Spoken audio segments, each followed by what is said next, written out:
Let's talk about the three bad actors between me and getting my private pilot license. Now, if you're new here, my name is Julia Sasanga. If you see my content, it's been under the username Sasanga Soars. I decided to partner with Women Rock Wings to come out with these little podcast mini episodes to really break down my flight training and how to encourage people like you, pilot, ATC, whomever you may be, to get into aviation and really understand the steps of navigating becoming a pilot and getting into a professional aviation career. So, if you're here, you're here, and if you're out, you're swiping duh. But let's get into it. Let's talk about the three bad actors that really held me back getting my private pilot license. First, me. And yes, I am going to blame myself. I am 100% at fault.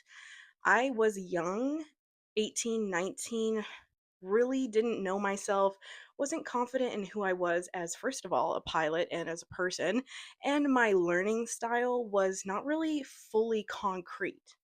I wasn't obtaining information in the way that I really try to set up my students when they come to me and they come with different backgrounds and different learning styles. Second, my flight school. My flight school in this case was a bad actor.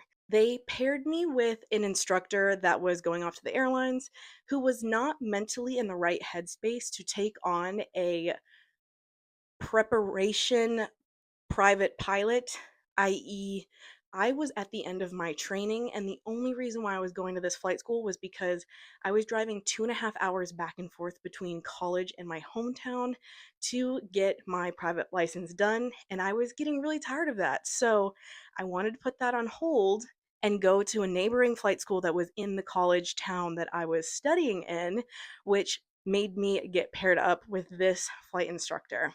A lot of you probably saw that video where it said, I did this out of spite. 100%. I did end up getting my private pilot license out of spite, but I had to drive 2 hours back and forth between my small town and my college to do so in the end. Three, the instructor that I was paired up with was not a good fit for me. And although I am just as to blame for the relationship that we both shared as a student and instructor, and pulling myself, advocating for myself to get out of that situation, he also held me back in the aspect of degrading my confidence, saying that I was never going to make it because I wasn't ironclad in my training lessons with him. I would make mistakes because I was nervous or anxious, and he would blow up 100%, making the situation even more anxiety inducing. So there was a couple things from a emotional personality fundamental characteristic of this in particular individual that did not mesh well with me as a anxious 18 to 19-year-old who was very impressionable trying to get into being a professional pilot. Because I wasn't who he saw as a professional pilot, he completely nixed me from the beginning, which comes to bias, which we'll get into later episodes. Um, and how we curated a instructor student relationship, he really wasn't giving me all the information up front in order to let me succeed. So, with that being said, let's talk a little bit about our first question of the day. How do you know a certified flight instructor is the best fit for you? And how do you know when to leave them? So, here are some of the pros of a good flight instructor. They really try to meet you where you are. If I have a student who's into sports, if I have a student who's into tech, who's playing video games, I really try to branch out and get those specific subject areas in alignment with some of the examples that I'm going to bring to the table, especially when we're talking about communications with ATC, airspace, air speeds, aerodynamics, the different things that come into play to really knit together the bigger picture. If you are a certified flight instructor and you are here, I would love for you to comment down in the comments a good example that you know is unique that some other certified flight instructors or even students can go ahead and maybe relate to themselves. The other thing that I want to talk about is there are certain characteristics that we all differ and have that promote a good cockpit environment or deteriorate a good cockpit environment.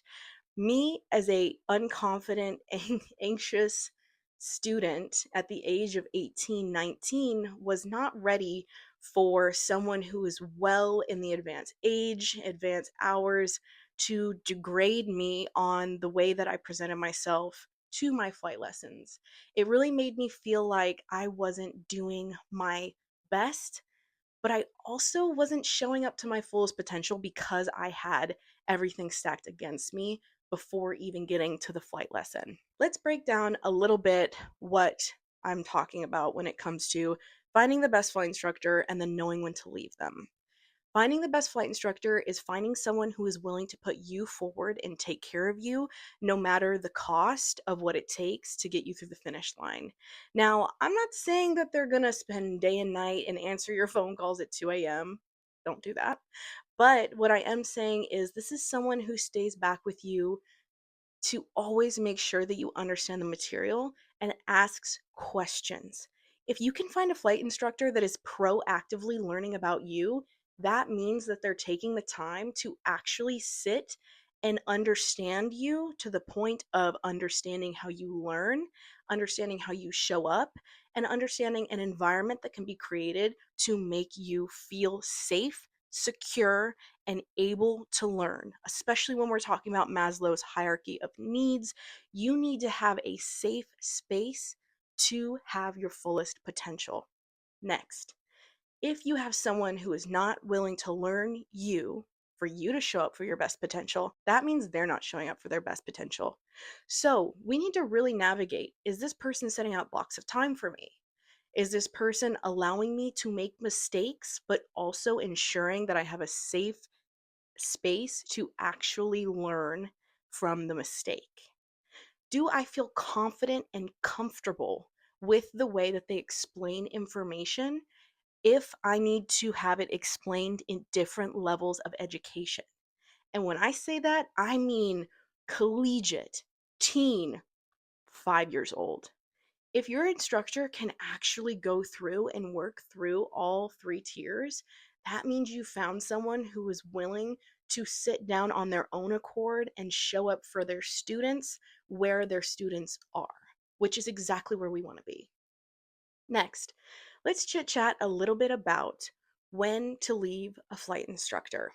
So, in my case, I had three bad actors: myself, I didn't advocate for myself, my flight school, and they paired me up with someone who did not have enough bandwidth mentally to onboard me as a student, even though I was well at the end of my training, ready to be checkride prep. Three, I was paired with a flight instructor who completely demolished my confidence and set me back well over 6 months because they got hours out of me, they drained my money, they drained my time, and they also beat me down negative level baseline where I had to crawl back up to normalcy to then succeed and prove that I, to myself, could actually get a private pilot license and start this professional pilot's career. Having those three bad actors was just a combination of all the bad things. But the reality is that happens to a lot of people. And I know if you're watching this and you're seeing that this happens to other people, you might have maintenance delays, you might have weather delays, you might have time scheduling conflicts, you might have a bad instructor like I did, and you might have a bad flight in school like I did.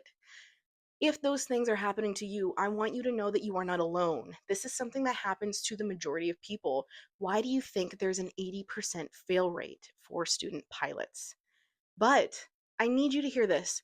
When you get to the solo point and you actually check that box, 80% drops to 30%. Why is that? Because your confidence is up, your morale is good, you know that you're almost at the end of the finish line. You just need to check off those cross country and night hour boxes. And you know that this is something that you can actually obtain. You need to do that for yourself, though, before you get to that point. We don't need a finite marker that indicates that we are good to show up for ourselves. We need to understand that before we even get to that point, we need to build community. And who is your first point of community? Your instructor. So, my personal stepping stone was getting a good instructor. And once I had that good instructor, I realized that there are not as many bad actors as I really thought there was in the community. I really was enveloped in aviation, in the airspace, in the people, in the airplanes. I felt like there was a connection with me, my plane, and my instructor, which really did develop my positive mindset to actually go forward and find community. I actually had the positive attitude to finally find the people that were in aviation in the same steps that I was taking, and people that really understood me for me and who I was as a, hopefully in the future, professional pilot, which now I am. Hi. But with that being said, your first impression is your instructor. They are the person that makes you feel like this is something that can be accomplished. And if you can't see yourself in them, no matter what the package looks like, then how are you going to see yourself in that seat? And that's where I really want to challenge some of my certified flight instructors that are out there watching this video. When we boil down to when should I leave a flight instructor, let's boil it down to how do I become the best fit for my student? Now, because let's just be honest, over the next so many years, our flight students are going to be diversified.